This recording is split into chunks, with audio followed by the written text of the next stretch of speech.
journal.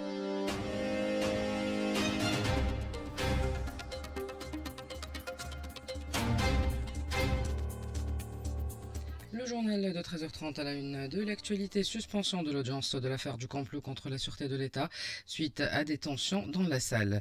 Marche cet après-midi à Tunis, la société civile unie contre la normalisation avec l'entité sioniste et pour la levée du blocus de Gaza.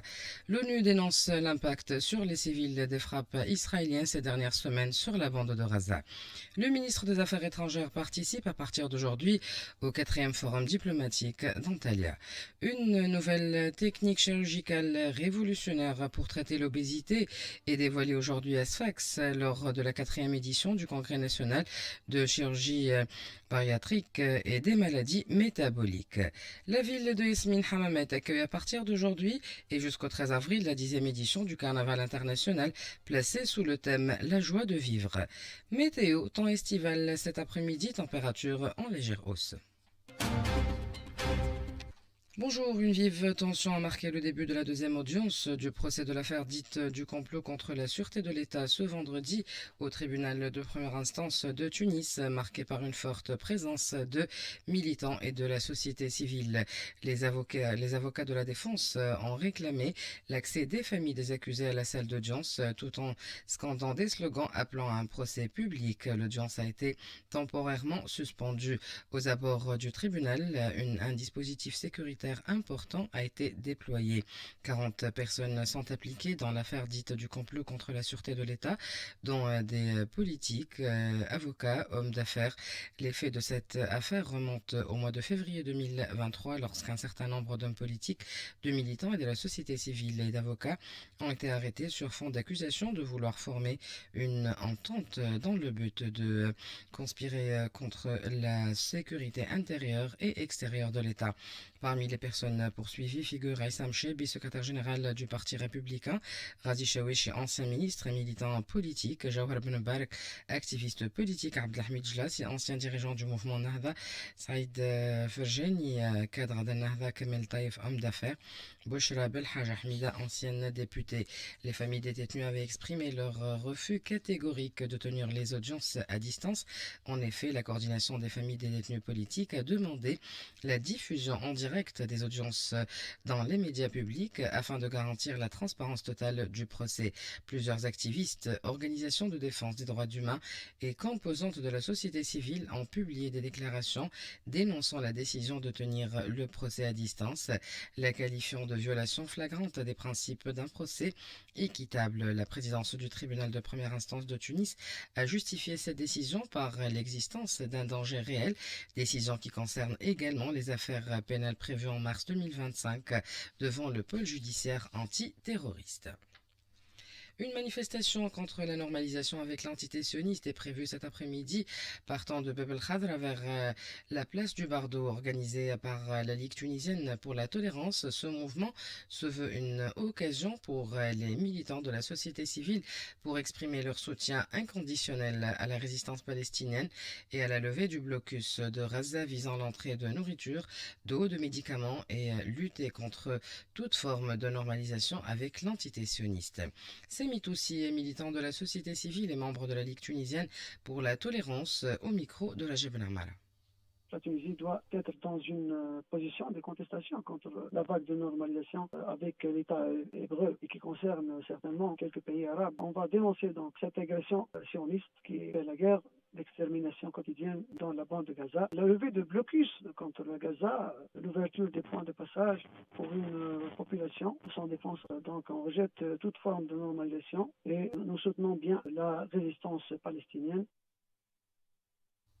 Toujours par rapport à l'agression sioniste, l'ONU a dénoncé ce vendredi l'impact sur les civils des frappes israéliennes ces dernières semaines sur la bande de Gaza, constatant qu'un large pourcentage des victimes sont des enfants et des femmes.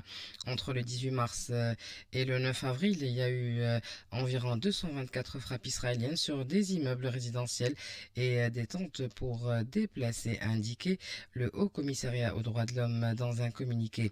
Pour 36 frappes répertoriées par le Haut Commissariat, les victimes étaient uniquement des femmes et des enfants jusqu'à présent.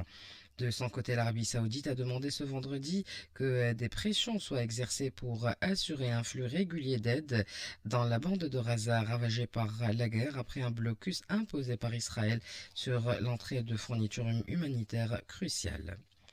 Dans le reste de l'actualité internationale, les marchés boursiers européens évoluent majoritairement dans le rouge et le dollar creuse ses pertes ce vendredi dans la foulée de l'annonce de Pékin d'une nouvelle hausse de ses droits de douane sur les produits venant des États-Unis, illustrant l'escalade entre les deux puissances. Retour en Tunisie, le ministre des Affaires étrangères, de l'immigration des Tunisiens étrangers, Mohamed Ali Nafti, prend part à partir d'aujourd'hui à la 4e édition du forum diplomatique d'Antalya, organisé autour du thème central, restaurer le rôle de la diplomatie dans un monde fragmenté. Ce rendez-vous diplomatique offrira une plateforme de dialogue sur des enjeux géopolitiques majeurs. Parmi les sujets phares figure la question palestinienne, dont le contexte de la guerre d'extermination menée par l'occupant et la nécessité de redonner un poids réel aux institutions internationales dans la résolution des conflits. La ministre de l'Industrie et des Mines, Fatma Tebet Chiboub, est en visite aujourd'hui à Gafsa, notamment dans le site minier de Mdhil, pour relever les difficultés entravant la production du phosphate et essayer de trouver des solutions pour l'amélioration de la rentabilité de la compagnie. Le point avec notre correspondant, L'Akhdar Suite. Il faut reconnaître que la situation du phosphate est de plus en plus compliquée à tous les niveaux. L'objectif de ramener la production actuelle de 3 millions de tonnes à 6 millions à la fin de l'année s'avère d'ores et déjà impossible au vu du bilan du premier trimestre de l'année en cours. L'usine des engrais chimiques numéro 2 à Mbil, dont la construction et l'équipement sont terminés depuis 7 ans sans qu'elle n'entre en service, et la date de son inauguration n'a toujours pas été fixée. L'usine d'engrais chimiques numéro 1 a connu plusieurs arrêts et perturbations depuis la décision de l'État d'interdire le système d'emploi par sous-traitance, alors que cette usine emploie plus que 200 agents intérimaires dont le statut professionnel est encore flou. Madame la ministre a beaucoup de pain sur la planche dans le bassin minier de Gafsa. Elle est appelée à solutionner urgemment et efficacement ces problèmes, celui de la production du phosphate pour qu'il retrouve le chemin de sa vitesse de croisière des années d'abondance et de prospérité, soit 8 500 000 tonnes en 2010. D'après les observateurs, la compagnie des phosphates souffrirait plutôt d'un handicap, d'incompétence et de mauvaise gouvernance plus que d'un manque d'équipement. Le ministère de l'Agriculture poursuivra son plan relatif à la bonne gestion des ressources hydrauliques afin de garantir l'approvisionnement de la population en eau potable et l'irrigation des cultures stratégiques, comme l'a affirmé hier le secrétaire d'État chargé des ressources hydrauliques lors de sa visite dans le gouvernorat de Jendouba. Le point avec notre correspondant Jamil Tibi. Le secrétaire d'État a en effet affirmé lors de la conférence régionale sur la gestion efficiente des ressources hydrauliques dans le gouvernorat de Jendouba, organisée à l'Institut national des grandes cultures de Bousselem par l'Union régionale de l'agriculture et de la pêche, en partenariat avec le CRDA et l'Association des forêts et des eaux du Jendouba, que les dernières pluies ont conforté le taux de remplissage des barrages, avec actuellement un taux situé autour de 36%, soulignant toutefois que le ministère de l'Agriculture, des ressources hydrauliques et de la pêche va poursuivre son programme de rationalisation de la gestion des ressources hydrauliques afin d'éviter les coupures d'eau pendant l'été et de réserver des quantités d'eau supplémentaires pour l'irrigation des cultures dans les périmètres irrigués de la zone publique à partir du barrage de Bouhatma, tout en appelant aussi à l'importance de rembourser les échéances relatives à l'eau d'irrigation au passif des groupements hydrauliques, ce qui va permettre selon lui de maintenir les équilibres de la distribution de l'eau aussi bien potable que d'irrigation à un moment où l'été approche et où tous les yeux sont braqués sur la campagne des moissons qui semble très prometteuse cette année à tous égards, aussi bien pour les fourrages que pour les céréales. Une nouvelle technique chirurgicale révolutionnaire pour traiter l'obésité a été dévoilée ce matin lors de la 4e édition du Congrès national de chirurgie bariatrique et des maladies métaboliques qui se tient aujourd'hui et demain à Sfax.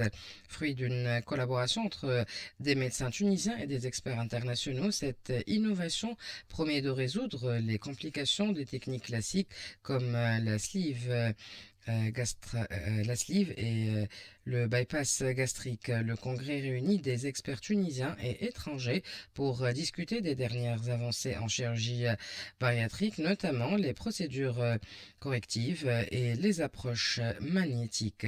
Plusieurs thèmes seront abordés tels que les nouvelles procédures, la gestion du reflux post-chirurgical et le développement de la chirurgie bariatrique en Afrique. Des ateliers de formation et des sessions multidisciplinaires sont également prévues. Dr Mourad Ardel, président de l'Association tunisienne de la chirurgie métabolique, au micro de la Jebel Amar. Dans ce congrès, on verra la naissance de l'Association panafricaine de chirurgie métabolique et bariatrique en présence de nos chers invités et participants venant du Nigeria, du Cameroun, du Mali, du Burkina Faso. La Tunisie renforce aussi sa place et son leadership dans les recherches scientifiques. Les compétences tunisiennes annoncent à l'échelle mondiale par un article scientifique publié à Obesity Surgery et qui vise à améliorer les deux techniques principes qui sont les plus pratiquées dans le monde dans la chirurgie bariatrique. Les chiffres confirmés, c'est le quart de la population tunisienne est atteinte d'obésité et à peu près le cinquième de la population tunisienne est atteinte de diabète. Et on parle de 46% d'obèses à l'horizon de 2035. Nous avons un déficit en Tunisie et il n'y a pas de prise en charge pour les patients diabétiques et obèses. Et ça, c'est inadmissible et il faut que tout le monde en parle. Nous devrons travailler tous ensemble pour le but de l'accès aux soins à tous citoyens. Lancement ce matin à Djerba de la 7e édition du Symposium international sur les plantes aromatiques et médicinales organisé par l'Institut des régions arides de Médine. Le CIPAM est un forum de référence international dédié aux plantes aromatiques et favorisant le partage des avancées scientifiques, le développement de partenariats et de l'innovation dans les secteurs clés, à savoir celui de la cosmétique, pharmaceutique et agroalimentaire. Plus de 250 participants venant de 20 pays, des conférenciers internationaux et experts, chercheurs industriels, start-upers ainsi que des structures d'appui réunies autour de différentes thématiques. La valorisation des plantes médicinales et aromatiques en Tunisie est un secteur porteur qui a besoin aujourd'hui de plus de fonds pour se développer. Abdelmejid Belhamara, secrétaire général de la Fédération du Conseil arabe de la recherche scientifique, au micro de Mimoun Tounsi. C'est un domaine qui est très éligible à la valorisation des travaux de recherche. Nous avons un potentiel de recherche très important, très avancé sur la question scientifique. Nous avons aussi un patrimoine très important en plantes médicinales et aromatiques. Et c'est un domaine qui est très éligible pour la création de start-up dans ce domaine. Vous savez, la Tunisie dispose d'un certain nombre d'établissements qui datent depuis 1898. L'Irak depuis 1913. Donc nous avons un background, un recul très important sur la question des plantes aromatiques et médicinales. Et je pense que ce domaine est très éligible, comme d'autres domaines aussi, pour transformer ces travaux de recherche en entreprise dans le domaine pharmaceutique et fabrication de médicaments. Aujourd'hui, il y a des opportunités très importantes au niveau international pour obtenir des fonds pour lancer des start-up dans tous les domaines, mais en particulier dans le domaine pharmaceutique de façon générale. Et il y a des organismes internationaux qui peuvent donner des fonds pour les jeunes start-upers dans ce domaine. Bouchra Laouini est une chef d'entreprise spécialisée dans la valorisation des produits cosmétiques bio et naturels à partir des plantes médicinales et aromatiques. Il s'agit d'une histoire de succès dans ce domaine. Témoignage recueilli par Mimoun Tounsi. J'ai commencé à fabriquer les produits cosmétiques bio naturels à base de plantes aromatiques médicinales de la région de Kéron, surtout Bousletia. Donc on travaille avec les femmes rurales de la région dans la cueillette pour extraire ces extraits de l'essence de la nature. On parle aujourd'hui du cosmétique sensoriel qui fait du bien à notre peau et qui fait du bien à notre esprit aussi à travers les plantes médicinales. On travaille avec les femmes de la région de Kéron et de Bousletia exactement, avec des certifications ISO 22716 et de l'agriculture biologique. Maintenant on sur la certification aussi biodynamique, c'est pour la protection de l'environnement et de toutes les espèces qui existent sur Terre. La ville de Yasmine Hammet accueille à partir d'aujourd'hui et jusqu'au 13 avril la 10e édition du Carnaval international placé sous le thème La joie de vivre. Ce carnaval marque officiellement le lancement de la saison touristique 2025. Cet événement d'envergure réunira plus de 700 artistes originaires de Tunisie et de 10 autres pays dans la France, l'Italie et les États-Unis. Le carnaval attend cette année plus de 40 000 visiteurs tunisiens et internationaux grâce à un programme riche et diversifié, renforçant ainsi la position de Yasmine Hammamet comme une destination incontournable à la fois touristique et culturelle. Sport, le bureau exécutif de la Fédération tunisienne de basketball a été dissous et un bureau intérimaire a été nommé à sa place, a indiqué ce vendredi une source informée au sein du ministère de la Jeunesse et du Sport. La météo à la fin de cette édition, temps localement brumeux le matin, puis cet après-midi, puis partiellement nuageux dans la soirée. Vent de secteur sud au nord et au centre et de secteur est au sud. Il soufflera relativement fort à localement fort près des côtes nord et faible à modéré sur le reste des régions. La mer sera moutonneuse, puis agitée, localement très agitée dans le nord. Les températures seront en légère hausse. Les maximales seront comprises entre 22 et 27 degrés au nord, au centre et sud-est, et entre 28 et 32 degrés dans le reste des régions. Avant de vous quitter, je vous rappelle les principales informations de ce journal. Suspension de l'audience de l'affaire du complot contre la sûreté de l'État suite à des tensions dans la salle. Marche cet après-midi à Tunis, la société civile unie contre la normalisation avec l'entité sioniste et pour la levée du blocus de Raza. La ville de Yasmine Hammamet accueille à partir d'aujourd'hui et jusqu'au 13 avril la 10e édition du Carnaval international placé sous le thème La joie de vivre.